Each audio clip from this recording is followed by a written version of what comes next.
नमस्कार मित्रांनो, स्वागत करतो आपल्या यूट्यूब चॅनलवर तुमच्या सर्वांचं।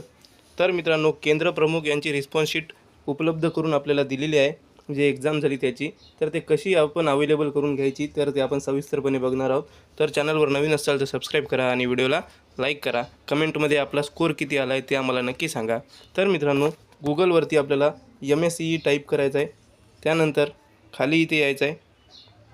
इथे आपल्याला पहिलीच लिंक दिसेल, महाराष्ट्र राज्य परीक्षा परिषद, त्याच्यावर क्लिक करायचं आहे। क्लिक केल्यानंतर असा इंटरफेस आपल्या समोर येईल। आपल्याला खाली यायचं आहे आणि इथे बघा, इथे आपल्याला या लिंकवर समूह साधन केंद्र समन्वयक केंद्र प्रमुख मर्यादित विभागीय स्पर्धा परीक्षा 2025 येथे क्लिक करायचं आहे। आपल्याला त्याच्या खालील लिंकवर म्हणजे इथे समूह साधन केंद्र समन्वयक मर्यादित परीक्षा याच्यावर क्लिक करायचं आहे। त्यानंतर आपल्यासमोर असा इंटरफेस येईल। तेव्हा आपल्याला इथे खाली बघा, इथे समूह साधन केंद्र रिस्पॉन्स शीट उपलब्ध करून घेण्यासाठी लिंक दिलेली आहे। त्या लिंकवर आपल्याला क्लिक करायचं आहे। लिंकवर केल्यानंतर असा इंटरफेस आपल्यासमोर येणार आहे, ज्यामध्ये आपल्याला काही सूचना दिलेल्या आहेत। खालील माहिती इंग्रजीमध्येच भरावी।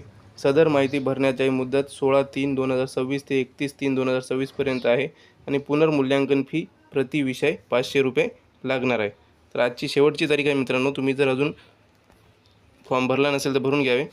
इथे बघा, रोल नंबर, रजिस्ट्रेशन नंबर, उमेदवारांचे नाव, मोबाईल नंबर, ईमेल, आधार नंबर, ॲड्रेस अशा सर्व गोष्टी टाकून सबमिट करायचं आहे आणि त्यानंतर आपल्याला आपली रिस्पॉन्स शीट बघता येणार आहे।